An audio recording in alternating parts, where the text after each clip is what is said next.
예, 8월 마지막 주 주일 예배, 우리 이 시간에 이 자리에 함께 계시는 분이건 또 집에서 온라인으로 예배를 드리시는 분이건 같은 마음으로, 경건한 마음으로 예배 드리도록 하겠습니다. 다 함께 묵도하시겠습니다.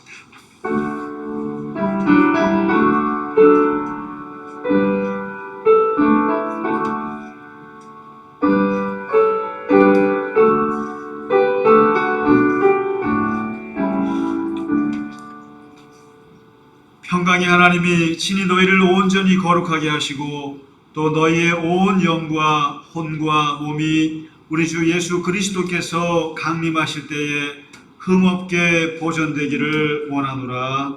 아멘. 이 시간 사도신경 고백함으로 예배의 문을 열겠습니다. 나는 전능하신 아버지 하나님 천지의 창조주를 믿습니다. 나는 그의 유일하신 아들 우리 주 예수 그리스도를 믿습니다.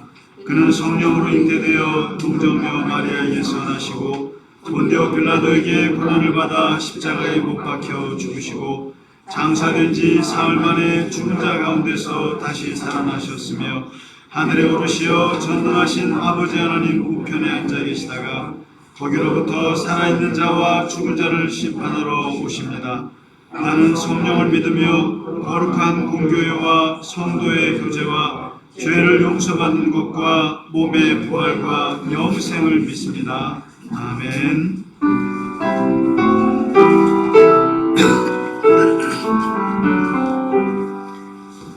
다 찬양하여라 무능왕 창조의 주께 내 오나 주 찬양 평강과 구원의 주리 성도들아 주 앞에 이제 나와 즐겁게 찬양하여라.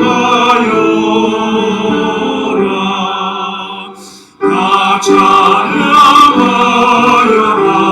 놀라운 만유의 주께 포근한 날개 빛을 품어 주시는 주니 성도들아 주님의 뜻 아래서 내 소원 다 이루리라.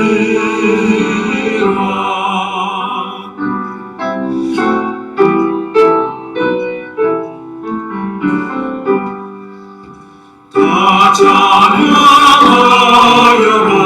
온 몸과 마음을 바쳐 이 세상 만물이 주 앞에 다 나와 찬양 성도들아 기쁘게 소리 높여 즐거이 찬양하여라.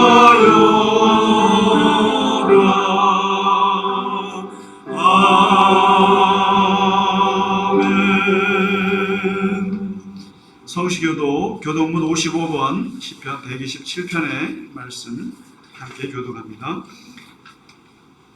여호와께서 집을 세우지 아니하시면 세우는 자의 수고가 헛되며 여호와께서 성을 지지 아니하시면 삭불에 깨어 있으니 헛되도다. 너희가 일찍이 일어나고 늦게 누우며 수고의 떡을 먹음이 헛되도다. 그럼 여호와께서 그의 사랑하시는 자에게는 잠을 주시는도다. 보라 자식들은 여호와의 기업이요 해에 오는 그의 상급이로다. 젊은 자의 자식은 장사의 수중의 화살 같으니 이것이 그의 화살통에 가득한 복이로다.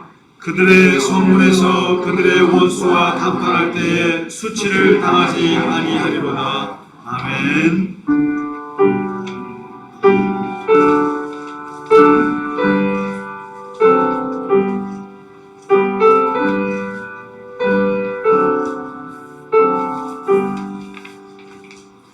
찬양 성부 성자 성령 성삼일체께 영원 누구나이까지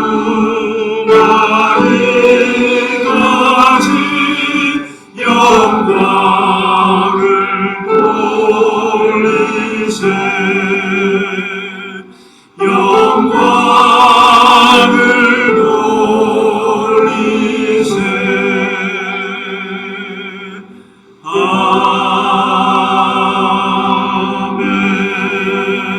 아멘. 기도하겠습니다. 하나님 아버지께서 오늘 우리에게 귀한 날을 주시고 하나님 앞에 이 자리에서나 아니면 우리의 가정에서나 각자의 자리에서 하나님을 예배할 수 있게 하여 주신 것 감사합니다. 우리의 심령 가운데 이 시간 하나님 찾아오셔서 하나님께서 말씀하시고 하나님의 뜻으로 다스려 주시고 우리의 심령이 하나님을 향할 수 있도록 또 새롭게 변화할 수 있도록 하나님 이 시간을 축복하여 주시옵소서. 아버지 하나님께서 우리에게 생명을 주신 것 감사합니다. 또한 우리에게 건강을 주셔서 하나님 이 세상을 능히 살아갈 수 있는 힘을 주셔서 감사합니다. 아버지 하나님께서 우리에게 물질을 주시고 또한 우리에게 교우들과 이웃들과 가족들과 우리에게 관계를 주신 것을 감사합니다. 아버지 하나님 이 공동체를 통해서 하나님께서 우리에게 새로운 힘을 얻게 하시고 또한 서로가 서로를 돌아보고 함께 살아갈 수 있게 하여 주신 것을 하나님 감사합니다. 하나님 아버지 이 세상이 무질서 가운데 있는 것 같으나 하나님의 질서가 있음을 우리가 봅니다. 하나님 이 세상이 불안정한 것 같으나 그 속에서 하나님의 안정이 있음을 보게 됩니다. 하나님 아버지 이 세상에 불의가 판치는 것 같고 이 세상에 오직 전쟁과 난리만 있는 것 같으나 그 속에서도 하나님의 정의가 살아 숨쉬고 하나님의 놀라운 생명력들이 있음을 저희가 봅니다. 하나님 이 코로나의 엄중한 이 사태 속에서도 아버지 하나님 또한 세계적인 확산 속에서도 또한 세계의 전쟁과 하나님 아버지 충돌 속에서도 하나님의 생명력을 가지고 우리로 하여금 살아가게 하여 주심을 감사합니다. 아버지 하나님 이 코로나를 이기게 하시고 이제는 새로운 또 전환을 앞두고 코로나와 함께 사는 것을 우리가 생각하고 있습니다. 아버지 하나님 우리에게 물질적으로나 정신적으로나 신체적으로 고통받고 있는 많은 국민들과 우리 주위의 이웃들을 기억하게 하시고 그들이 이 고난들을 이겨나갈 수 있도록 도와주시옵소서. 하나님 미얀마와 아프간 사태를 기억하여 주시고 하나님의 눈동자같이 하나님께서 지키시고 바라보셔서 하나님 참으로 어둠의 그 혼란 속에서도 하나님의 평화가 임할 수 있도록 역사하여 주시옵소서. 하나님 그 속에서 많은 난민들이 일어나고 있습니다. 그들을 아버지 하나님 살리시고 하나님 저희가 어떠한 일을 해야 할지 하나님께서 생각하게 하시고 하나님의 복음이 하나님의 사랑이 그들과도 함께 임할 수 있도록 역사하여 주시옵소서. 이를 위하여 하나님 갈릴리 겨자나무 교회를 기억하여 주옵시고 하나님의 교회가 비록 부족하고 연약하오나 하나님께서 붙잡아 주시는 교회가 되게 하시고 하나님의 교우들을 지켜주옵시고 건강을 붙잡아 주옵시고 우리의 신앙과 우리의 믿음이 하나님 당신의 교회를 통해서 더욱더 든든히 세워져 갈 수 있도록 인도하여 주시옵소서. 오늘의 예배 가운데도 주의 성령이 함께 하시기를 간절히 원하오며 우리 주 예수 그리스도 이름으로 기도하옵나이다. 아멘.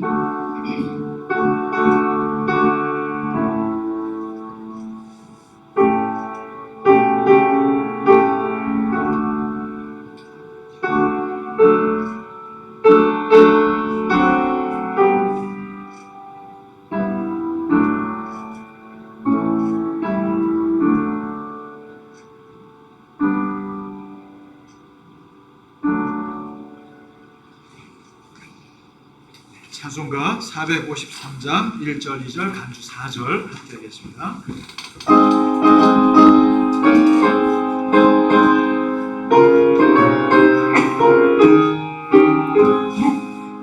예수도 알기 원하네 그보다 넓은 은혜와 대속해 주신 사랑을 간절히 알기 원하네 내 평생의 소원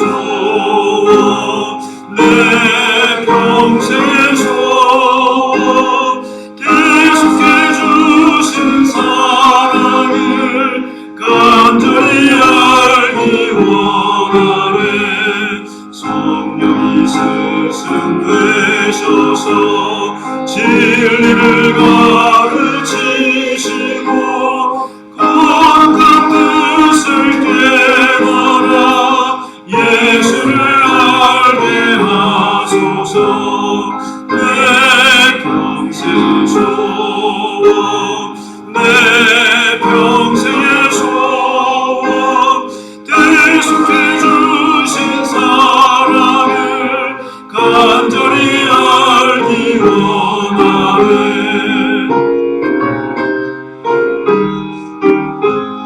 예수가 계신 보좌는 영광에 둘려있도다 평강의 왕이 오시니 그 나라 왕성하도다 내 평생의 소원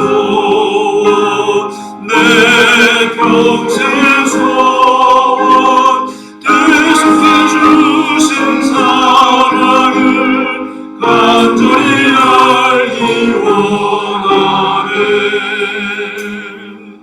아멘. 네, 교회 소식을 전해드리겠습니다. 거리두기 4단계가 연장이 되었습니다. 그래서 지금 우리가 아침 9시 반에 현장 예배를 10명 정도 드리고 그리고 11시에 온라인으로 예배가 나가는데요. 이게 더 길어지면 비록 우리도 큰 교회는 아니지만 무려 2부 예배를 드려야 되지 않나. 길어지면 그렇습니다. 근데 이제 다음 주쯤까지 보고 정부가 발표하는 거에 따라서 우리도 맞춰야 될 것 같아요. 그래서 길어지면 9시 반 예배, 11시 예배로 가고요. 이제 만일에 또 완화돼서 그러면은 그냥 10시로 또 같이. 여러분 지금은 예배라는 게 보통 같은 시간에 쭉 가면 좋은데 지금은 전시 상태라 생각하시고 이랬다 저랬다 왔다 갔다 할 때 잘 적응을 하셔야 될 것 같습니다. 그리고 이번 주에 그 예언서 강의는 예레미야 2강입니다. 지난주에 예레미야 소명 다 공부하셨나요? 예, 잘 그냥 재미있게 공부하시고 또 오늘은 배신자 이스라엘에 대해서 같이 공부하도록 하겠습니다. 네, 우리 오영주 집사님이 이제 수술 후에 이제 2주 동안 계시다가 일단 퇴원은 하셨어요. 퇴원은 이제 집으로 하셨는데 아무래도 한 6개월 정도 걸릴 것 같아요. 그래서 이제 집에서 회복을 기다려야 되는데 기도해 주시길 바라고요. 그리고 사실은 또 이렇게 제가 이번 주에 만날 분이 계신데 그분도 암이 와서 이제 수술을 앞두고 계신 분인데 아마 말씀드리면 다 아시는 분이실 거예요. 그래서 제가 자세히 얘기를 듣기로 해서 그 자녀들한테서 그래서 만나기로 했는데 아무튼 제가 나중에 또 기도 부탁을 드리겠습니다. 그래서 아프신 분들은 항상 자랑을 하셔야 돼요. 아픈 거 자랑하시고 같이 기도해야 돼요.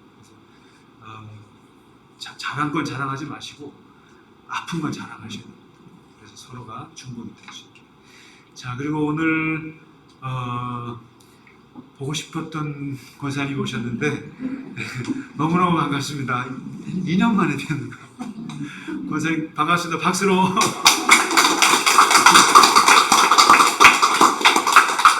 네, 네. 아무튼 우리 이렇게 요즘같이 얼굴이 그리워질 때가 또 없는 것 같아요. 그리고 솔직히 말씀드리면은 옛날에 이 코로나 전에는 참 교회 안 나오시는 분들이 많았거든요. 참 그렇게 교회를 안 나오시나 목사로서 이제 그런 게 있었는데 요즘에는 가만히 놔둬도 다 교회 가고 싶어하는 마음 서로가 참 얼마나 교인분들이 같이 얼굴을 보고 교제하는 게 얼마나 귀한 거라는 거. 그래서 오히려 더 강하게 느껴지고 공동체라는 게 얼마나 중요한지 다시 한번 느껴집니다. 그렇지 않으세요? 네. 집에 혼자 있으면 우울하잖아요. 서로 봐야 돼요. 예. 그리고 우리 양성 교사님 위해서 계속 기도해 주시고요. 그 다음에 요즘에 그 아프가니스탄 정말 혼란스러운 중에서도 기적 같은 일이 벌어지고 정말 기도 많이 해야 될 것 같고요. 그리고 미얀마도 그렇고 이제는 전 세계의 문제가 다 우리의 문제이기 때문에 남의 일 같지가 않습니다. 예. 같이 기도해 주시기 부탁드립니다. 예, 오늘 같이 갈릴리 찬양대 찬양 하나님께 드리고 말씀 이어가도록 하겠습니다. 예, 작은 불꽃 하나가 귀한 찬양 같이 하겠습니다.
산에 올라가서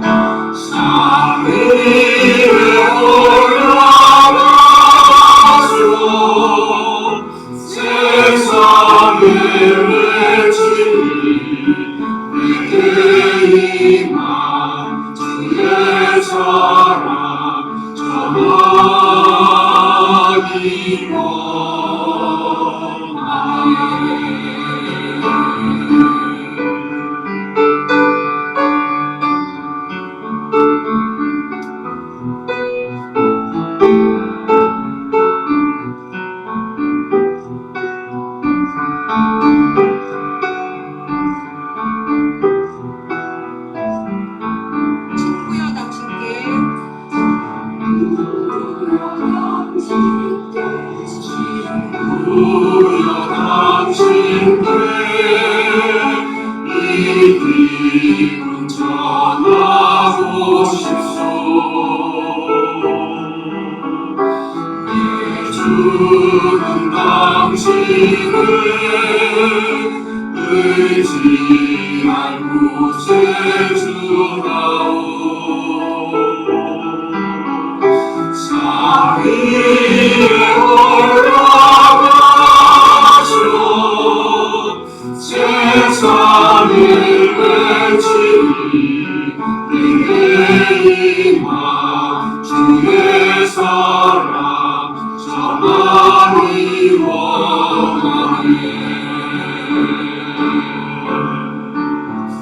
산에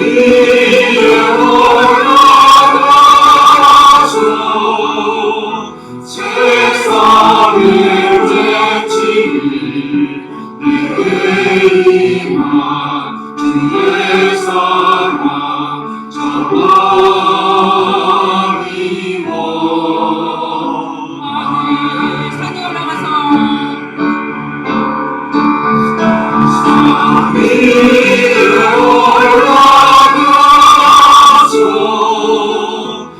세상을 외치니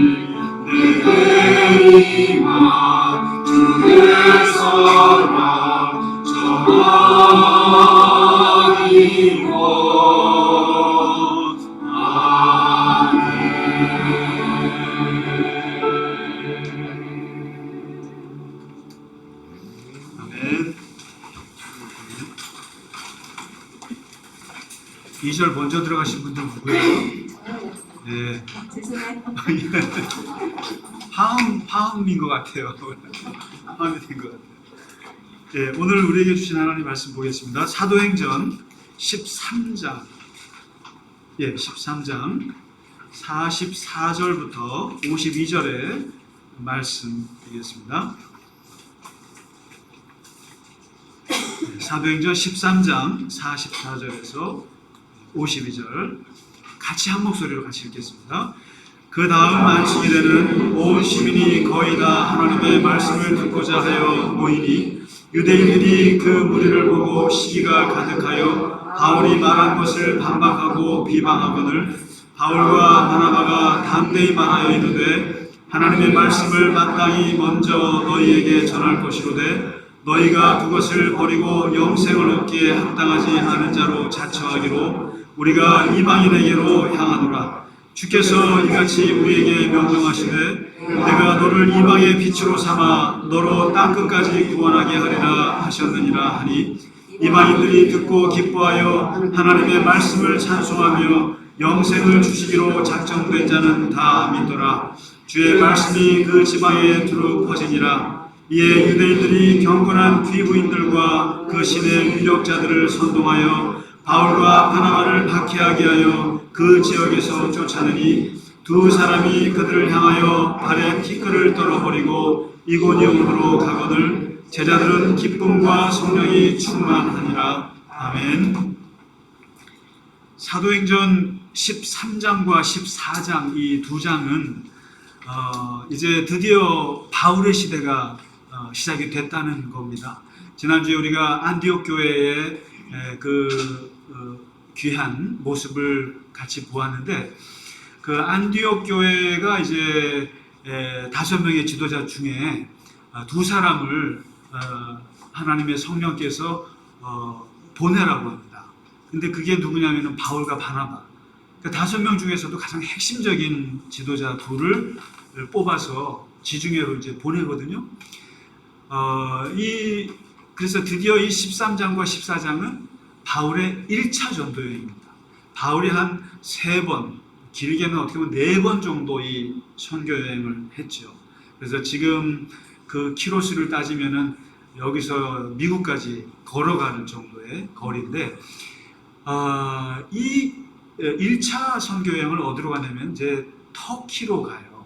터키로 가는데 바나바와 바울과 누가 가냐면은 그 마가라는 사람이 같이 갑니다. 그 마가의 다락방 그 부잣집 아들 그 마가, 또 마가복음을 쓴 사람, 또 베드로의 이제 통역관이었던 이 마가를 데리고 이제 셋이서 출발하는데 오늘 이제 13장 14장에 보시면 이 선교지가 5군데를 쭉 가요. 그러니까 사이프러스라고 아시죠? 구브로 섬에 갔다가 그리고 이제 밤빌리아 버가 터키 쪽에 해안 들어갔다가 거기에서 이제 비시디아 안디옥이 2개예요. 안디옥 교회는 수리아 안디옥이고 이 비시디아라고 하는 터키에 보면은 비시디아 지역이 있는데 거기에 안디옥으로 들어가요. 그리고 거기서 또 루가오니아라고 있어요. 루가오니아 지역에 이제 루스드라와 더베라는 곳으로 이제 들어가요. 그렇게 해서 이제 또 이고니온으로 5군데를 이렇게 들어갔다가 다시 이렇게 나오거든요. 그게 이제 1차 선교 여행의 이제 루트가 되는데 오늘 그 13장, 14장에서 제가 이 말씀을 보면서 쭉 들어갔다가 나오면서 각 장소마다 바울과 바나바가 이 겪었던 일들이 나와요. 아주 간단하게 나오는데 거기에 보면은 아주 몇 가지 중요한 그 특징이 있어요. 바울이 사실은 그 선교를 하러 갈 때 여기서 이방인들에게 간 게 아니에요, 사실은. 이방인에게 선교하러 간 게 아니고 어디로 가냐면은 여러분 한번 생각해 보세요. 야, 우리가 이 오늘 작은 불꽃 하나가 노래를 불렀습니다만은 이 주님의 사랑을 어디다 전할까? 산 위로 갈 수는 없는 거예요. 산에 가면은 절에 가서 스님들한테는 할 수 있겠죠. 그러니까 이게 이 복음이라고 하는 것은 이게 가는 곳이 있거든요. 있는데 어디로 갈 거냐? 바울도 생각이 있을 거 아니에요. 그러면 노방 전도를 하겠어요? 아니면 길가에 가면서 마이크 들고 예수 믿으라고 외치겠어요? 아니면 무슨 뭐 이렇게 원형 경기장에 사람 모아놓고 집회를 할까요? 이게 아니고 바울은 딱 전략이 있어요. 그게 뭐냐면 그 당시에 전 지중해 지역에 유대인들이 흩어져 있었고 그 유대인들 남자가 10명만 있으면 거기에는 회당이 지어져요. 그 회당을 타겟으로 한 거예요. 그리고 이 회당이라고 하는 것은 교회 공동체의 원형이 됩니다. 원래 이 교회 공동체는 어디서 왔냐면은 회당에서 왔고요. 회당은 어디서 왔냐면은 성전에서부터 왔어요. 성전은 어디서 왔느냐면은 성막에서 출발해요. 성막은 어디서 출발하냐면은 아브라함의 개인 제단에서 출발해요.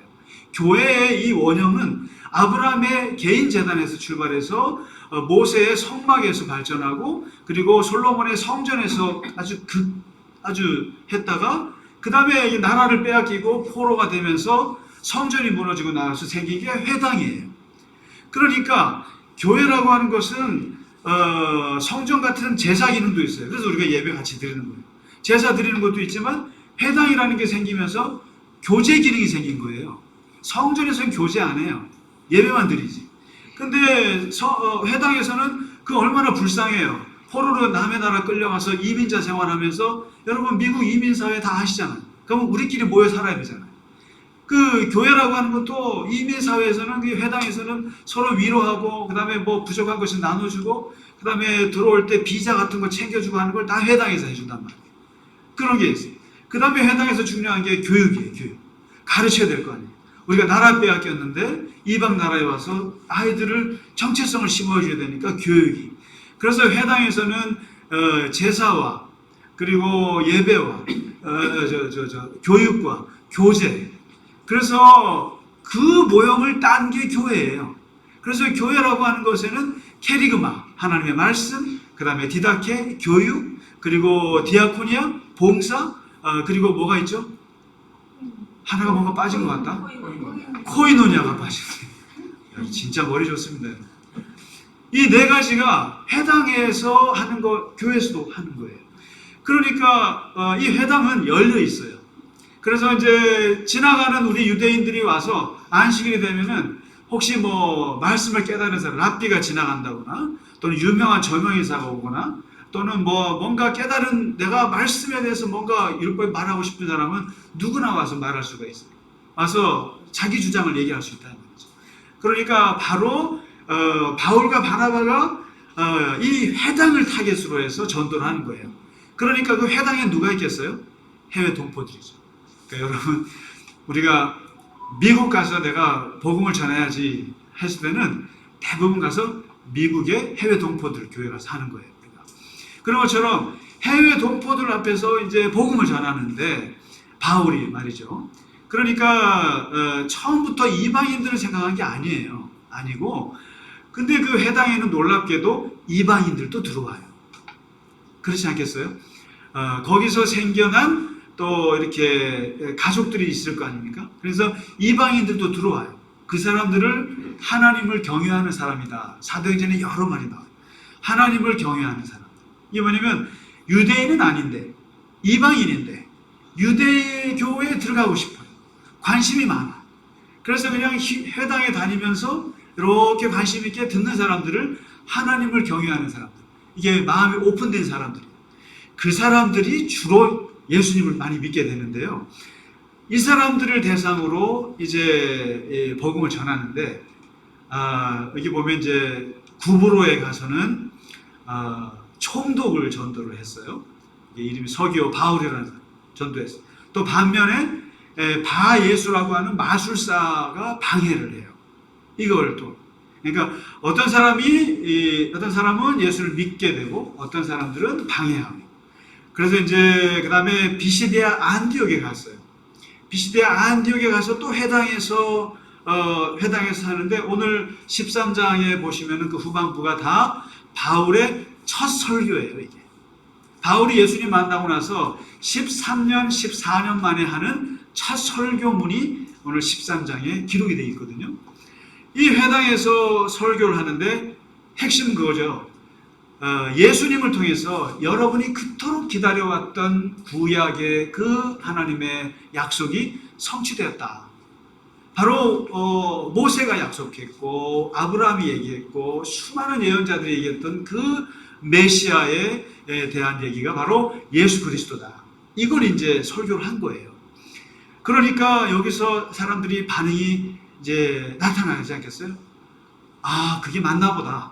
그래서 믿는 사람들이 나타나고 또 한편에서는 또 안 믿는 사람들이 나타나는데, 믿는 사람들은 세상이 다 그렇습니다. 믿는 사람들은 누구든지 나를 좋아하는 사람은 그렇게 티를 안 내요. 그런데 싫어하는 사람은 티를 내요. 티를 내요. 여러분 무슨 댓글을 봐도 좋아하는 댓글은 눈에 안 들어와요, 별로. 그런데 웃기네 하고 욕하는 댓글은 하나만 올라와도 며칠을, 뭐든지 그렇습니다. 여러분 정치인들이요, 나를 90%가 좋아해도 10%가 미워하면 그 10% 때문에 힘든 거예요. 다 그렇습니다. 누구든지. 그런데 이 사도 바울의 이 복음을 전했을 때 이 복음은 많은 사람들이 좋아했어요. 야, 그 일리 있네. 그 말씀 일리 있네. 맞는 것 같네 하고 믿는 사람들이 많지만, 죽어라고 반대하는 사람들은 이게 보통이 아니에요. 이게 뭐로 나타나냐면 박해로 나타나요. 폭력으로 나타나요. 그게 누구냐면 유대인들입니다. 유대인들이 도저히 예수를 받을 수가 없기 때문에 이게 싫어하는 게 그냥 막 박해로, 막 바울을 박해합니다. 그때 바울과 바나바가 어떻게 할까요? 그때 바울과 바나바가 여기서 아주 대단한 선언을 합니다. 오늘 말씀해 보시면은 13장 이게 13장 저기죠. 46절에 말씀입니다. 여기서 바울이 엄청난 선언을 하게 되는데, 그게 바로 뭐냐면은, 원래 나는 하나님의 말씀을 유대인인 너희들에게, 하나님의 선민이라고 할 수 있는 너희들에게 전하려고 했지만, 너희들이 그것을 받지 않기로 자처하는 걸 보니, 너희들이 그 하나님의 복을 받을 자격이 없다고 생각하는 순간, 나는 이제 이 복음을 이방인에게로 향하겠다. 보세요. 바울을 우리가 이방인의 선교사라고 했지만, 바울은 이방인들을 처음부터 염두에 둔 게 아니에요. 먼저 유대인을 전하고 싶었는데 거절했기 때문에 이 복음을 이방인에게로 방향을 틀겠다라고 여기서 선포를 해버려요. 선포를 합니다.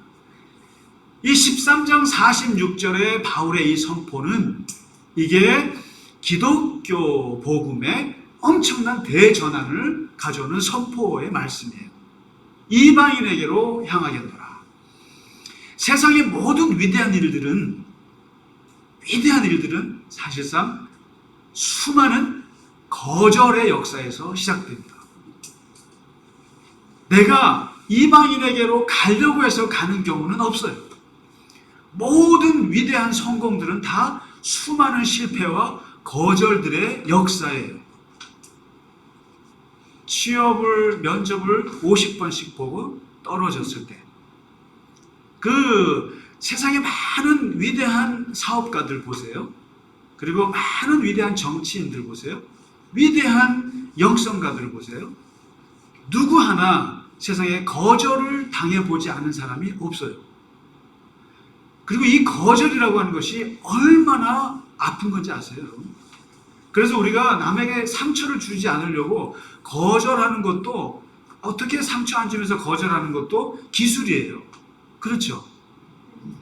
그래서 여러분, 시중에 보면은 상처 주지 않고 거절하는 법에 대한 책도 있어요. 또 반대로 거절 당하는 기술에 대해서도 있어요. 거절 당할 때, 여기 제가 책을 하나 보니까 30년을 마케팅을 베테랑인데, 그 사람은 그 30년이 돼도 거절 당할 때 그 스트레스를 아직도 이기지 못한다. 무슨 말씀인지 아시죠? 여기 지금 마케팅 베테랑들이 계세요. 근데 마케팅이라는 게 뭐예요? 물건 하나 파는 거, 상품 하나 파는 거. 한 10개 팔면 한 100번은 거절당할걸요. 이게 그런 거거든요. 모든, 근데 사실 보면 이 거절과 거절을 당했을 때 그 상처를 받은 사람들이, 거절받으면 어떻게 하냐면 방향을 틀어야 되는 거예요. 거절당했을 때 어떻게 합니까? 멱살 잡고 바울을 싸우지 않았다는 거예요. 너희들이 몰라서 그래. 너희들이 믿어야 되라고 강압하지 않고 바울은, 그래? 너희들은 아닌가 보다. 방향을 트는 거죠. 그래서 이 거절의 역사, 만일에 유대인들이 바울의 복음을 100% 광적으로 받아들였다면 어떻게 됐을까요? 복음은 유대교의 한 분파로 끝났을 거예요. 기독교. 그냥 유대인들이 너무 좋아하는 예수님을 너무 좋아해. 그러면 그냥 유대인들의 기독교만 됐을 거예요. 그 여전히 우리는 이방인들 관심 없어. 예수 믿자 다.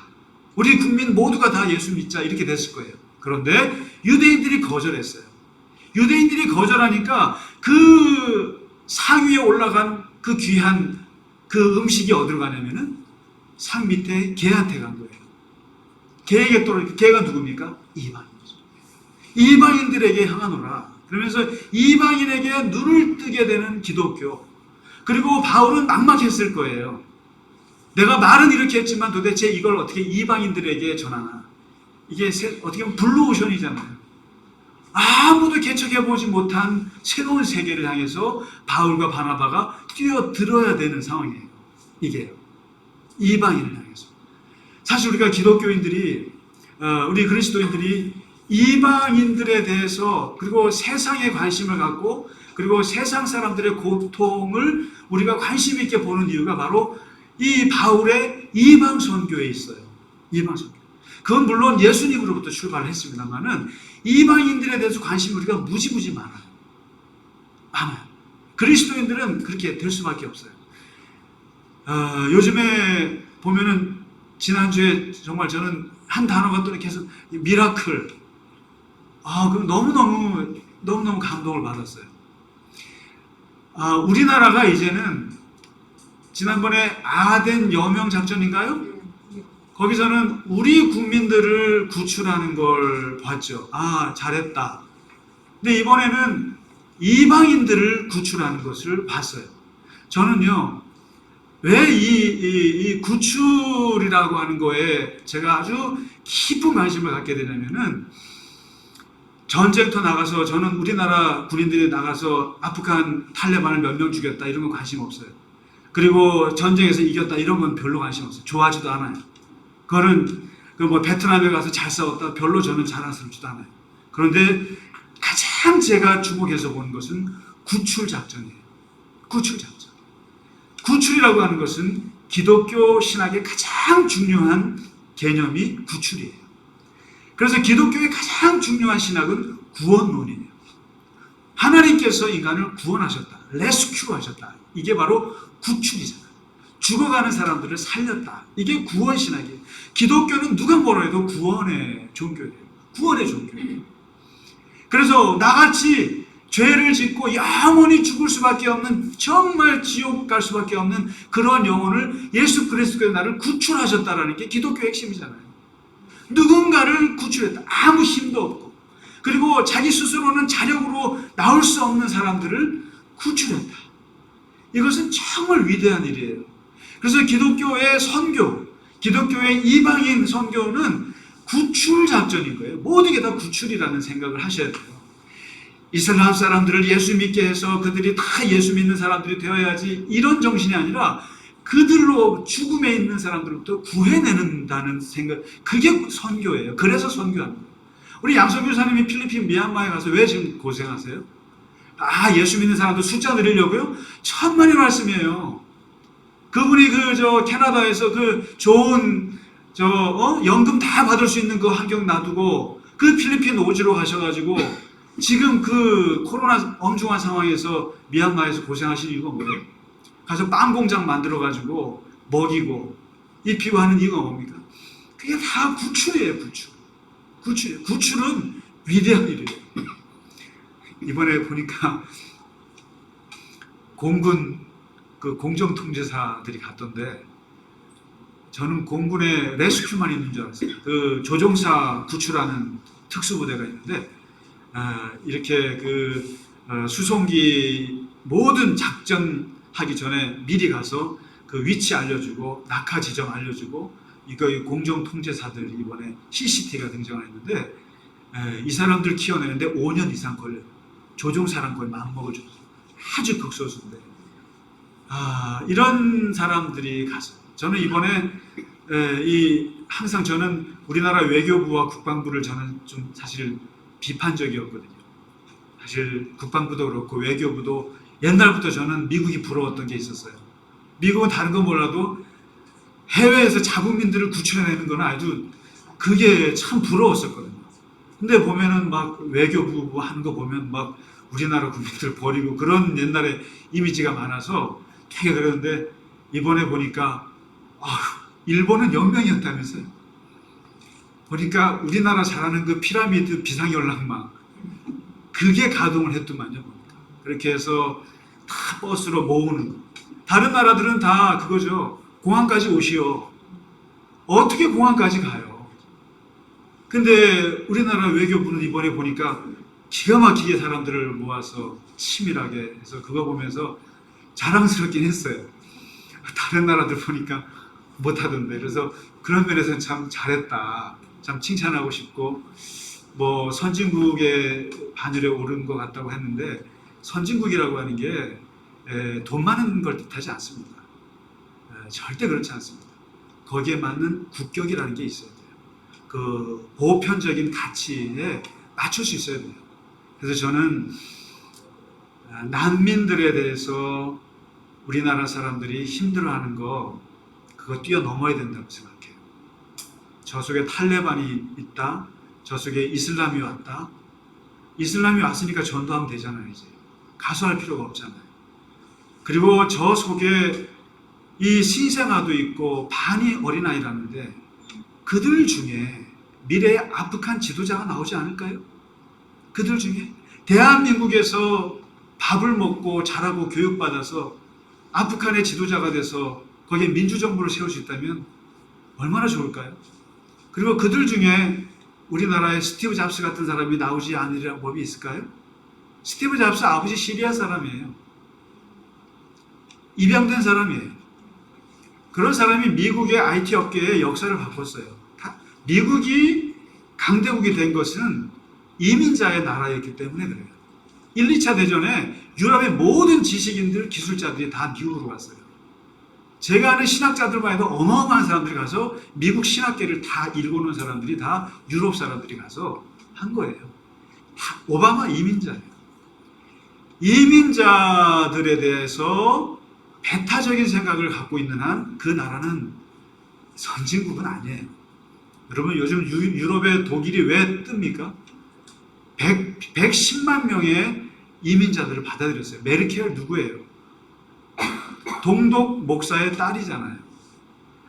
이분이 독일이 지금 2차 대전에 했던 그러한 것들을 벗고 지금 유럽의 강대국이 되는 이유가 그런 넓은 포용 정신들이 있는 게 있는 거예요.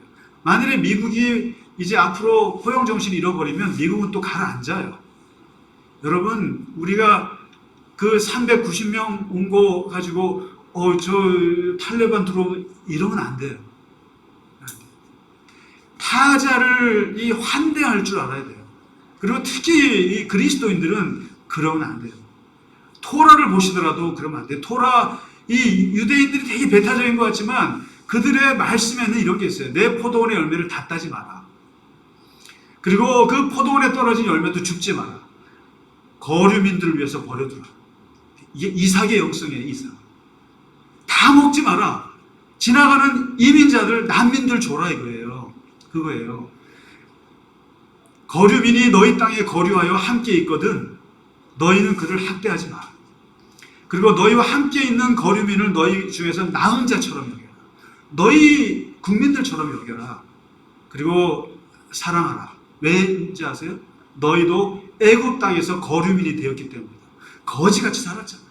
400년 동안 그 나라에서 그렇게 살았으면서 너희가 또 너희들의 들어온 거류민들을 함부로 해? 그러지 말라는 거예요. 여러분 1950년에 흥남 철수 기억나잖아요. 14,000명이 크리스마스의 기적이 그때도. 그 빅토리아호인가요? 거기에 그때 미국의 그 장교들이 그 난민들을 14,000명, 이게 기네스북에 올랐어요. 한 배에 제일 많이 탄. 만일에 그분들이 그때 그 결정하지 않았으면 거기 다 죽었을 거예요. 그게 기적이에요. 그래서 우리는 미국의 다른 것보다도 그런 걸 박수치는 거예요. 그런 구출 작전. 그들도 우리에게, 우리도 그러한 그 구출의 은혜를 입었던 민족인데, 지금 와서 그 아프간에서 우리를 도와줬던 사람들을 우리가 데려오지 않는다면 그건 난 잘했다고 봐요. 그건 잘한 거예요. 잘한 거죠. 그리고 이 난민들에 대해서 우리가 특히, 저는 모르겠어요. 세상 사람들은 그렇게 하라고 그래요. 그러나 그리스도인들은 양심상 그럴 수 없어요. 힘들죠. 불안할 수 있죠. 그러나 이 환대한다고 하는 거. 그래서 이게 이 기독교 신학에서도 이 이방인들에 대해서 우리가 환대하는 게 한 5가지가 쭉 있는데, 그건 나중에 제가 따로 말씀드릴게요. 배제하느냐, 차별하느냐, 동화시키느냐, 관용하느냐, 인정하느냐, 이게 단계가 있어요. 얼마나 타자를 우리의 사람으로 같이 살 수 있느냐. 이거는 이 기독교가 결코 포기할 수 없는 이 윤리이고, 이거는 신앙이에요. 이번에 이 아프간의 고통에 그나마 거기서 300명이라도 아이들을 이렇게 데리고 와서 우리가 같이 그래서 키울 수 있다는 게 저는 그래도 참 잘한 것 같아요. 그리고 어찌 알아요? 그 아이들 우리가 또 하나님의 사랑으로, 우리 기독교인들도 얼마나 사랑이 많습니까? 같이 품어서 있을 때 정말 정말 기독교가 이럴 때 그러한 정말 아름다운 모습을 보일 때가 됐다고 생각이 들고요. 저는 참 많이 감동을 받았습니다. 그러나 이제 오늘 더 중요한 말씀은 여기 보시면 이 루스드라하고 더베를 갔는데, 거기에서 이 걷지 못하는 사람을 고쳐줬어요. 고쳐줬는데 이게 그렇습니다. 한편에서는 반대를 당했잖아요. 거절을 당해가지고 바울이 이제 이방인에게로 가겠다 했는데, 이번에는 여기서 어떤 이방인에게 그 다리를 저는 사람을 고쳐줬더니만 어떤 일이 벌어지냐면은 사람들이 하늘에서 신이 내려왔다고 본 거예요. 사람이 이제 이렇게 치유를 하니까요. 그래서 사람들이 이 바울과 바나바를 뭐라고 하냐면은, 바나바는 그리스 신화에 나오는 제우스 신이다. 그리고 누구예요? 바울은 그 메시지를 전하는, 제우스의 메시지를 전하는 헤르메스다. 그래가지고 이 두 신이라고, 그리스 신이라고 해서 막 음식들을 가져와서 그 앞에 놓고 제사를 지내려고 막 숭배하고 막 그런 거예요. 쉽게 말해서 팬덤이 형성이 된 거예요. 극성 팬들이 생긴 거예요. 그랬을 때 오늘 14장 15절에 바울의 또한 위대한 말씀이 여기서 선포가 됩니다. 이러지 마시오. 이러지 마시오. 뭐하는 짓이오 이게 지금. 뭐하는 짓이오. 내가 이럴까봐 복음을 전한 거예요. 이런 짓 하지 말라고 복음 전한 거예요. 이런 짓 하지 말라고. 다시 말해서 복음의 정신은 이러한 물건, 쓸데없는 거에 숭배하고 쓸데없는 일에 목숨 걸고 이런 것들을 제발 그만하고 오직 만물을 지으신 하나님께로만 돌아오라고, 그러려고 내가 복음을 전한 거라고 이 얘기를 하는 겁니다. 복음을 들으면 그 누구도 숭배하지 않아요. 사람을 숭배하지 않아요. 누구도 숭배하지 않고 그런 헛된 일을 하지 말라는 거예요. 그래서 이게 사도 바울이 말하는, 이게 바울이 위대한 거예요. 우리가 복음을 들으면 자유함이 있어요. 그 누구에게도 무릎 꿇지 않을 수 있어요. 그 누구도 무섭지가 않아요. 그 누구도 하나님 외에는. 이게 복음이 주는 엄청난 자유함이거든요. 바울은 쓸데없이 보이는 걸 숭배하느냐, 왜 나를 숭배하느냐 하고는 그냥 뜯어 말립니다. 그제서야 사람들이 정신 차리고 이제 물러가는데요. 오늘 여기서 13장과 14장에 잘 보시면 이제 복음이 전파될 때 여기서 두 가지 양상이 벌어지는 것을 봅니다. 하나가 거절의 역사, 하나가 엄청나게 숭배하는 역사. 두 가지가 나타나요. 이럴 때 바울과 바나바가 어떻게 했느냐? 거절당했을 때 어떻게 했고, 그리고 그들을 숭배하고 막 칭찬했을 때 어떻게 했는가? 어떻게 했습니까? 퀴즈. 딱 답은 한 가지예요. 아주 위대한, 정말 대단한 영성인데 이게 바로 뭘까요? 막 사람들이 반대할 때, 그 다음에 사람들이 너무나 좋아하고 막 따를 때, 여기서 똑같이 바울과 아주 일관적으로 바울과 바나바가 했던 게 있어요. 그게 바로 바로 도망의 영성이에요. 도망의 영성. 도망가셔야 돼요. 도망가야 돼요. 여러분 이런 말 있죠. 피하는 게 상책이라고. 피하는 게 상책. 이게 피하는 거, 도망가는 거는 우리 기독교의 중요한 영성 중에 하나예요. 그래서 이게 수도원이라는 것도 다 도망이에요. 피하는 거. 피해. 예수님께서 그러셨어요. 듣지 않으면 발에 먼지를 떨어뜨리고 가라. 이게 저 제자들한테 그러죠. 종말론 얘기하실 때 이제 로마 제국이 쳐들어와서 막 성전 무너지고 할 때 너희는 산으로 도망하라. 그 다음에 집에 겉옷 있다고 가서 가지러 가지 마라. 죽는다. 그 다음에 예수님이 뭐라 하세요? 쟁기를 잡고 뒤로 돌아보세요. 무조건 앞으로 도망가. 앞으로 도망가야 되는 거예요, 지금. 도망가야 돼. 이게 뭡니까? 나를 반대하는 사람들은 싸우지 말고 도망가셔야 돼요. 피하셔야 돼요. 그러니까 싸우면은 피하는 게 상책이고, 그 다음에 이런 말 있죠. 매는 맞으면 이골이 생긴다고 그러죠. 그래서 매는 맞아도 이골이 생겨요. 그러나 골병이 들어요. 그런데 스트레스는 받으면 받을수록 쌓여요. 이게 제 얘기가 아니라 어느 과학자들이 얘기한 연구 발표예요. 매는 맞아도 버틴다는 거예요. 그런데 스트레스는요, 피하는 게 상책입니다. 여러분 쓸데없이 스트레스를 이기려고 하지 마시고 피하시기 바랍니다. 그 다음에 자동차는 피하는 게 상책이에요. 화물차 피하세요. 그러니까 피해야 될 게 있어요. 싸움은 피해야 되고, 스트레스 피해야 되고, 화물차 피해야 되고, 그 다음에 뭐예요? 복음을 반대하는 사람 피해야 돼요. 그 다음에 나를 너무 좋아하는 사람도 피해야 돼요. 나를 막 숭배하려고 그러고, 여러분 팬들 생기는 거 다 도망 다니셔야 돼요.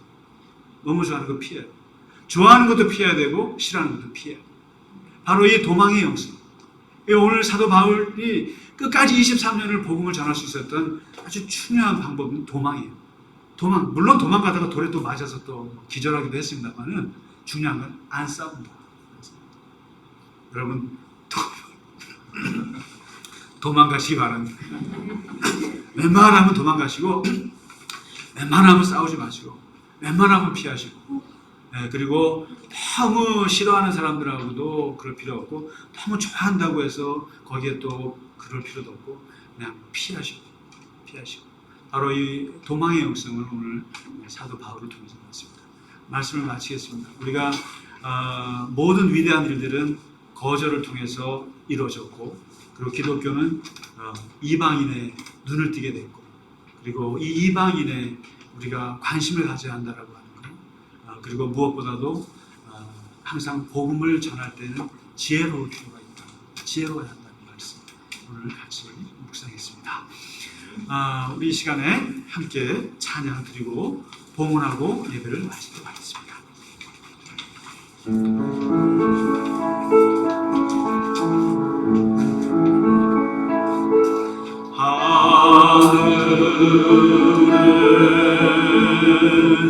하늘에 계신 아버지,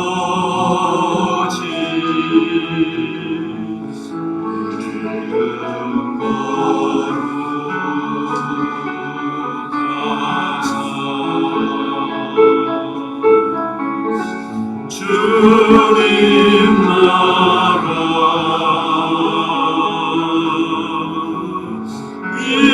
임하시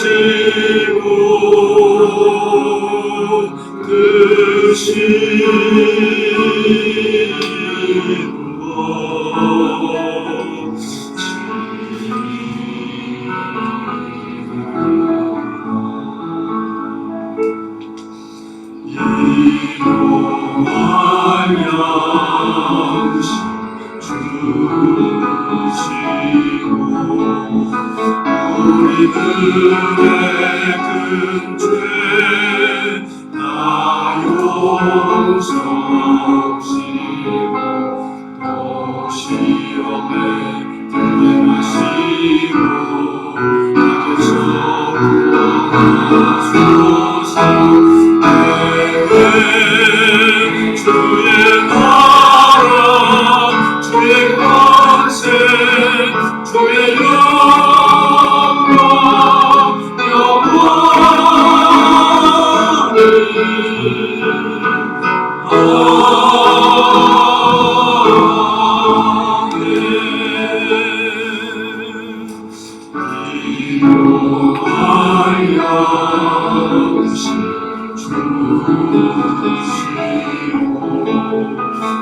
우리들의 큰 죄 다 용서하시고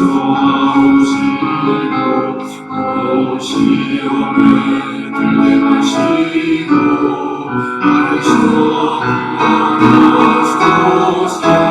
내게 주의 나라 주의 권세 주의 영광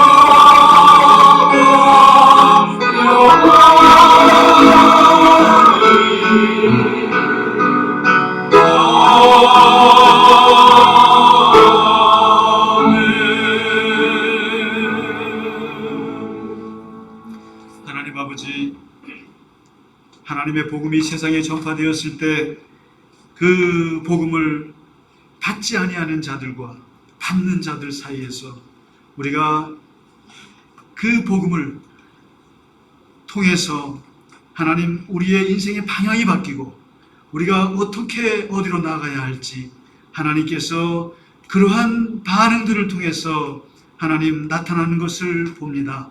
아버지 하나님, 우리가 수많은 거절의 고통을 당하지만 그 거절을 통해서 하나님 새로운 길을 열게 하신 아버지 하나님, 우리를 새로운 길을 보게 하여 주시옵소서. 하나님, 이방인에게로 선교의 길을 튼 하나님 아버지, 그를 통해서 이방인에 대해서 전 세계의 하나님 아버지 사람들에 대해서 관심을 갖게 하시고 그들의 고통과 그들의 행복을 함께 나눌 수 있는 우리가 되게 하여 주셔서 하나님의 사랑을 전하는 저희가 다 되게 하여 주시옵소서. 아버지 하나님, 무엇보다 갈릴리 겨자나무 교회가 하나님의 이러한 이방인에 대한 하나님 환대와 관심과 사랑을 품게 하여 주시옵소서. 우리가 아버지 하나님 세상에 고통받는 자들과 함께 걸어갈 수 있는 저희 모두가 되게 하여 주시옵시고, 또한 아버지 하나님 우리가 복음을 전할 때 지혜롭게 하여 주시옵소서. 하나님 불필요한 것들을 피하게 하시고 오직 하나님의 본질만을 바라보며 그 본질을 향해서 저희가 생명을 보고 나아갈 수 있도록 하나님 아버지 도와주시옵소서. 오직 발걸음을 앞을 향하게 하시고 하늘을 향하게 하시고 하나님의 목적을 향해서 나아가는 저희의 발걸음이 될 수 있도록 하나님 우리를 인도해 주시옵소서. 하나님 아버지, 이 시간 주님 앞에 드린 예물 위에 함께하여 주시옵소서. 하나님께서 그 드린 손길 위에 하나님 함께하시고 하나님께서 동행하시고 복 주시며 형통하게 하여 주시옵소서. 이제는 우리 주 예수 그리스도의 크신 은혜와 하나님 아버지의 지극하신 사랑하심과 성령의 감화 감동 위로 교통하심이 오늘 하나님 앞에 이제는 이방인에게로 향하노라는 바울의 선포와 같이 우리의 하나님께로 나아가는 복음의 발걸음이 되게 하여 주옵시고, 하나님 또한 이 세상에서 주와 더불어 지혜롭게 이 세상을 살아가기를 원하는 갈릴리 겨자나무 교회와 또한 온라인으로 함께 예배하는 형제자매들 모두 위에 이제로부터 영원까지 함께 하시기를 간절히 축원하나이다. 아멘.